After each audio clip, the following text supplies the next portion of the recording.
कामदा एकादशी सभी कामनाओं को पूरा करने वाली कामदा एकादशी का पावन व्रत चैत्र मास की शुक्ल पक्ष की एकादशी यानी 12 अप्रैल 2022 मंगलवार को पड़ेगा। भगवान विष्णु की कृपा दिलाने वाली एकादशी तिथि 12 अप्रैल को पूर्वाह्न 4:30 बजे से शुरू होकर 13 अप्रैल 2022 को पूर्वाह्न 5:12 तक रहेगी।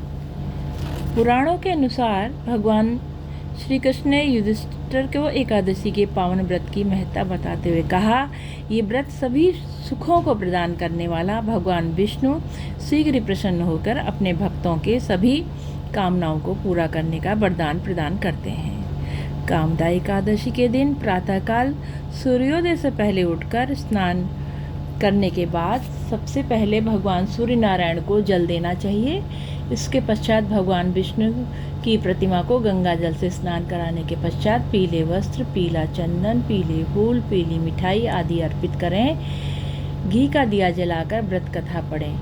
व्रत ना भी रख सकें तो भी कथा श्रवण से पुण्य फल प्राप्त होता है।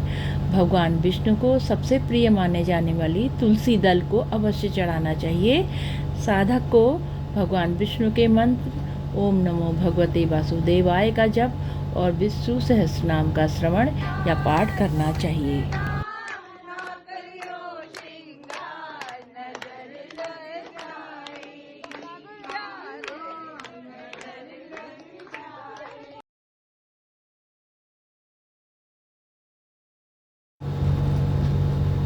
कथा इस प्रकार है।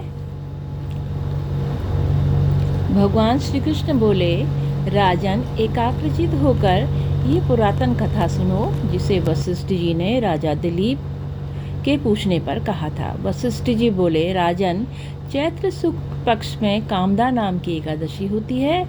ये परम पुण्यमयी है। पाप रूपी ईंधन के लिए तो यह दावानल ही है। प्राचीन काल की बात है, नागपुर नाम का एक सुंदर नगर था। वहाँ सोने के महल बने हुए थे। उस नगर में पुंडरीक आदि महाभयंकर नाग निवास करते थे। पुंडरीक नाम का नाग उन दिनों वहाँ राज्य करता था। गंधर्व, किन्नर और अप्सराएं भी उस नगरी का सेवन करती थी। वहाँ एक श्रेष्ठ अप्सरा थी जिसका नाम ललिता था। उसके साथ ललित नाम का एक गंधर्व भी था। वे दोनों पति पत्नी के रूप में वहाँ रहते थे। दोनों ही परस्पर काम से पीड़ित रहा करते थे।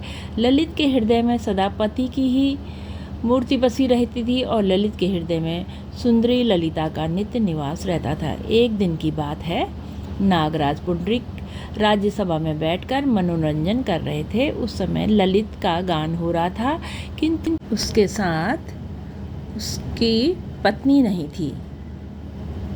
गाते गाते उसे ललिता का स्मरण हो आया, अतः उसके पैरों की गति रुक गई और जीभ लड़खड़ाने लगी। नागों में श्रेष्ठ कर्कोटक को ललित के मन का संताप ज्ञात हो गया, अतः उसने राजा पुंडरीक को उसके पैरों की गति रुकने और गान में त्रुटि होने की बात बता दी।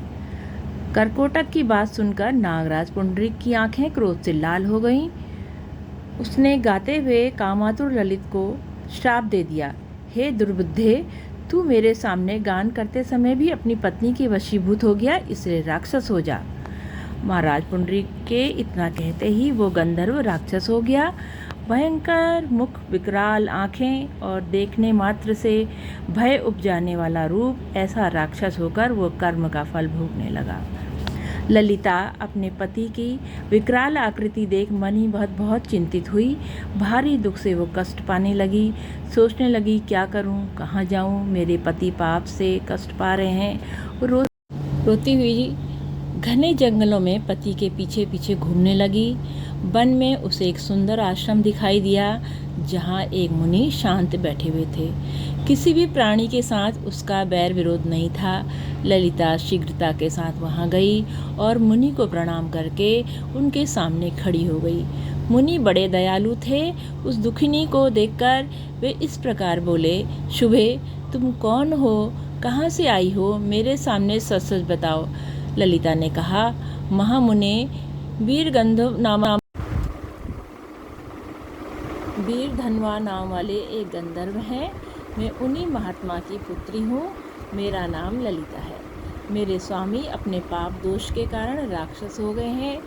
उनकी ये अवस्था देखकर मुझे चैन नहीं है। ब्राह्मण, इस समय मेरा जो कर्तव्य हो वो बताइए। विप्रवर, जिस पुण्य के द्वारा मेरे पति राक्षस प्रभाव से छुटकारा पा जाएं, उसका उपदेश दीजिए। ऋषि बोले, भद्रे, इस समय चैत्र मास के शुक्ल पक्ष की कामदा नामक एकादशी तिथि है, जो सब पापों को हरने वाली और उत्तम है। तुम उसी का विधिपूर्वक व्रत करो और इस व्रत का जो पुण्य है उसे अपने स्वामी को दे डालो। पुण्य देने पर क्षण भर में ही उनके शाप का दोष दूर हो जाएगा। मुनि का ये वचन सुनकर ललिता को बड़ा हर्ष हुआ।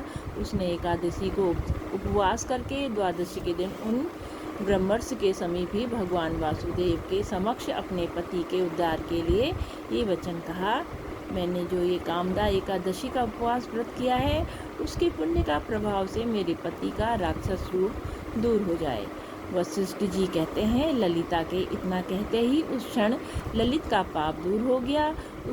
उसने दिव्य देह धारण कर लिया, राक्षस भाव चला गया और पुनः गंधर्व की ओर प्राप्ति हुई। नृपश्रेष्ठ, ये दोनों पति पत्नी कामदा के प्रभाव से पहले की अपेक्षा भी अधिक सुंदर रूप धारण करके विमान पर आरूढ़ होकर अत्यंत शोभा पाने लगे। ये जानकर इस एकादशी के व्रत का यत्नपूर्वक पालन करना चाहिए। मैंने लोगों के हित के लिए तुम्हारे सामने इस व्रत का वर्णन किया है। कामदा एकादशी ब्रह्महत्या आदि पापों तथा पिशाच योनि आदि दोषों का नाश करने वाली होती है। राजन, इसके पढ़ने से पुण्य प्राप्त होता है। ये कथा वराह पुराण में वर्णित है। इस दिन दूध, दही, फल आदि का सेवन करना चाहिए। हर भोजन में तुलसी पत्र डालकर ही पहले भगवान को भोग लगाएं, फिर स्वयं लें। बोलो भगवान की जय, बोलो विष्णु भगवान की जय। ये विष्णु भगवान सबका कल्याण करना प्रभु।